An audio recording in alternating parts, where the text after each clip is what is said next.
Fantastic. Thank you.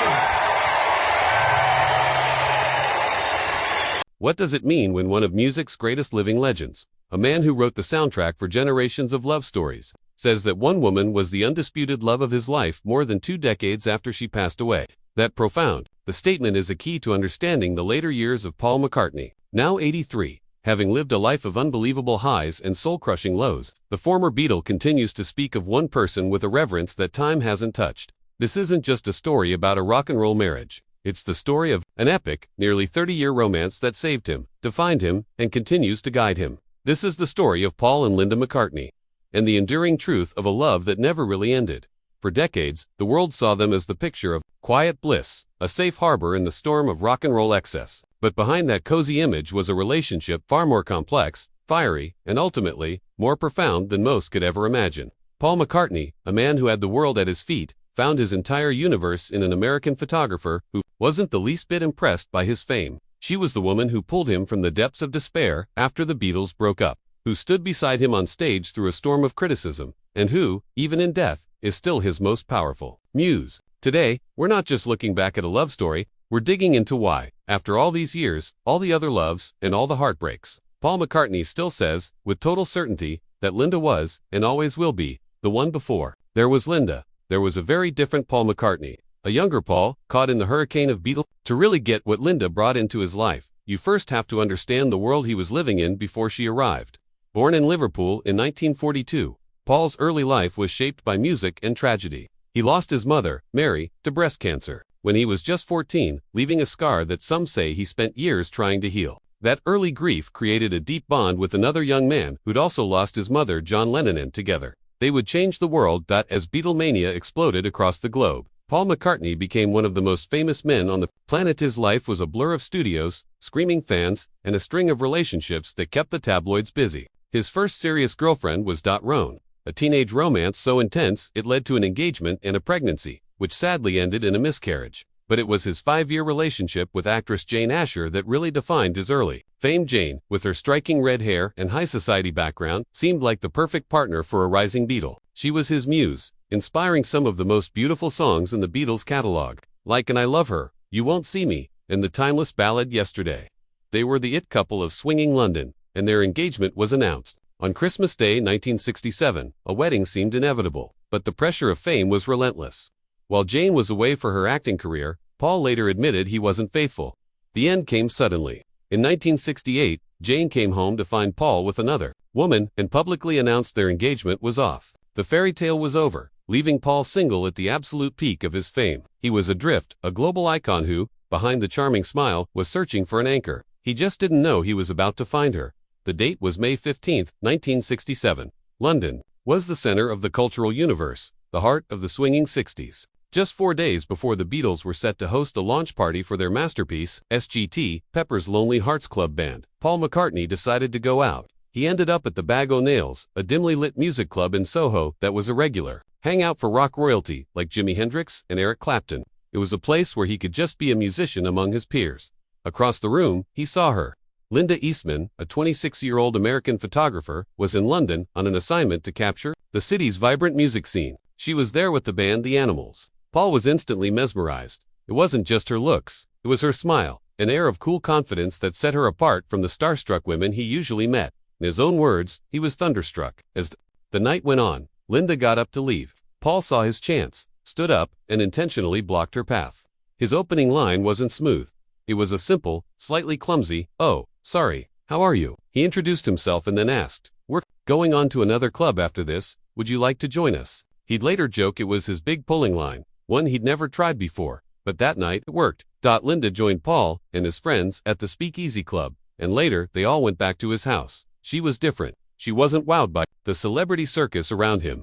She was interested in the man himself. The connection was instant.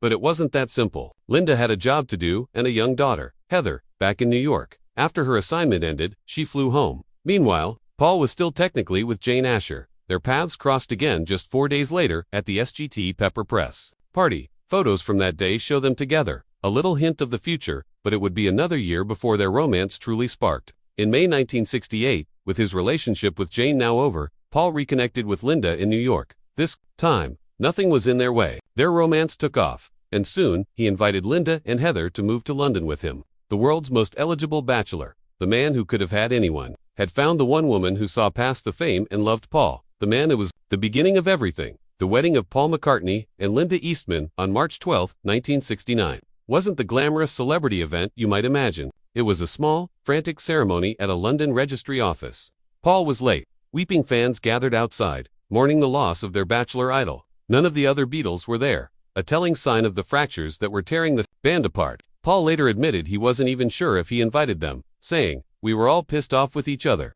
We certainly weren't a gang anymore." The reality was even messier. Paul confessed years later that the night before their wedding, they had a huge argument and almost called the whole thing off. "We were very up and down," he recalled. "You get this picture of us swanning along in a little rowboat, but we were right in the middle of that whitewater man." Linda was pregnant with their first child, Mary, and he bought her wedding ring the day before for just £12. This wasn't a storybook romance. It was real, messy, and intensely human. Their marriage began at the most chaotic time in Paul's life. Within months, the Beatles' entire world since he was a teenager would be gone. The breakup sent him into a brutal depression. He escaped to his remote farm in Scotland with Linda, Heather, and their newborn daughter, Mary. He felt lost, betrayed, and drowned his sorrows in whiskey. Some days, he refused to get out of bed. His confidence was shattered. It was Linda who pulled him back. While the world mourned the Beatles, she was there, shielding him, encouraging him, and reminding him of who he was. She saw his pain and refused to let him give up. It was her unwavering belief in him that gave him the strength to start over. She was, as he would say, for the rest of his life, his savior. She grounded him, not just emotionally, but in a way of life that was totally alien to a rock star. Together, on that rugged Scottish farm, they built a new life, far from the public eye. They focused on family. Paul adopted Linda's daughter, Heather, and they had 3 more children, Mary, Stella, and James. They created a sense of normalcy that stood in stark contrast to the wild rock scene of the 70s. This quiet life, centered on love and family, was the foundation of their 30-year partnership. It wasn't just a marriage. It was a rescue mission, and Linda was the one who led him out of the darkness. As Paul slowly emerged from the fog of the Beatles' breakup, he knew he had to make music again, but the thought of doing it alone was terrifying. He needed a band, but more than that, he needed his family. In a move that shocked the music world and brought on a ton of ridicule, he insisted that Linda, who had no professional musical training, join his new band. Wings. Critics were vicious. She was a photographer, not a musician. They accused Paul of nepotism, of being delusional. Linda was thrown into the spotlight in a role she never asked for and was completely unprepared for. She was terrified. In early shows, you could see her uncertainty. She later spoke about the immense pressure and the feeling that she just didn't belong on that stage. But Paul wouldn't budge. He didn't want the superstar life anymore. He wanted his wife by his side. The early days of Wings were a world away. From the luxury of the Beatles, they piled into a van with their kids and dogs, driving up and down Britain, showing up unannounced at universities and asking to play a gig for whatever cash was on the door. It was a way to get back to the raw joy of playing music, to strip away the fame. Linda learned to play keyboards and found her voice. Her harmonies, while not perfect, became a charming and essential part of the Wings sound. More importantly, she was the heart of the band. She gave Paul the emotional stability he needed to be creative. He wasn't just a Beatle anymore. He was a husband and a father leading a band. Their family life and their creative life were one and the same. The kids were always there, on the road, backstage, a constant reminder of the normal life they were fighting for. Their bond was famously built on quiet agreement, but on a deep connection that could withstand the storms. They fought, they made up, and their love got stronger through it all. The perfect marriage was a myth. But the perfect partnership, one built on weathering every storm together, was their absolute reality. As their friend Barry Miles noted, "I've never met a more loving family." They were always saying how much they loved each other. For decades, Paul and Linda had built their own world, a sanctuary on their farms in Scotland and Sussex. They had survived the breakup of the world's biggest band, the scorn of critics, and the pressures of fame, all while raising 4 children. Their love story felt permanent. But in 1995, they faced a battle that money and fame couldn't win. Linda was diagnosed with breast cancer. It was the same disease that had taken Paul's mother, Mary, when he was just a boy, a cruel echo of the first great tragedy of his life. The diagnosis was devastating, but they faced it with the same united front they'd always shown the world. They kept the news private, determined to fight the battle away from the media. Linda, true to her nature, faced it all with incredible courage and zero self-pity. Paul later said, "She never complained and always hoped to be able to conquer it." For the next 3 years, they were locked in a grueling fight for her life. The public would see photos of a healthy-looking Linda, but behind the scenes, it was an ordeal of treatments and uncertainty. Paul was by her side for every single step. The man who once felt lost in fame now had one heartbreaking focus: saving the woman who had saved him. He later described those years as a nightmare. As her illness progressed, they retreated to their family ranch in Tucson, Arizona, a quiet refuge she loved. It was here, surrounded by nature, that Linda spent her final days. The family gathered around her, a tight circle of love providing comfort as the end drew near. On April 17, 1998, at just 56 years old, Linda McCartney passed away. She was surrounded by Paul and their 4 children. In a final, tender act of love, Paul whispered her into the next life. As he later recounted, he told her, "You're up on your beautiful Appaloosa stallion. It's a fine spring day. We're riding through the woods. The bluebells are all out, and the sky is clear blue." He had barely finished speaking when she closed. Her eyes had slipped away. The epic 29-year love story had come to a heartbreaking end. The world had lost a quiet pioneer, and Paul McCartney had lost the love of his life. Linda's death plunged Paul into a grief so deep it almost swallowed him. The man who had always projected cheerful optimism was completely broken. He later confessed, "I think I cried for about a year, on and off. You expect to see them walk in, this person you love, because you are so used to them. I cried a lot." The loss was, in many ways, worse than the breakup of the Beatles, because Linda was the one who had helped him through all his previous losses. Now, his anchor was gone. The pain was constant.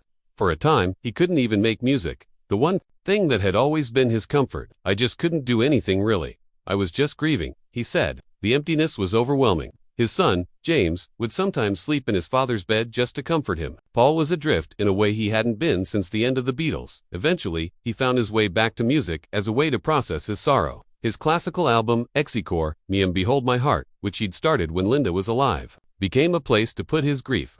He said her spirit was in the music, and working on its sadder melodies helped him start to heal. Even as he began to move forward, Linda's presence was everywhere. He spoke of her constantly, not with sadness, but with overwhelming love and gratitude. He became the keeper of her legacy, overseeing exhibitions of her photography and ensuring her vegetarian food line continued to thrive, honoring the causes she cared so much about. In the years that followed, Paul would love again. In 2002, he married Heather Mills, a turbulent relationship that ended in a bitter, public divorce.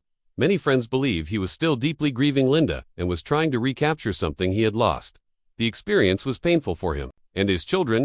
In 2011, he found a more peaceful love with American businesswoman Nancy Chevelle, to whom he is still married. By all accounts, their relationship is a happy and supportive one. But Paul has been clear, and those close to him understand, that Nancy is not a replacement for Linda. He once explained it by saying, "It's a huge thing to follow. So you don't try to replace it. You remain true to yourself. You're not replacing the person who's gone." And Nancy, to her great credit, respects the unshakable place Linda holds in Paul's heart.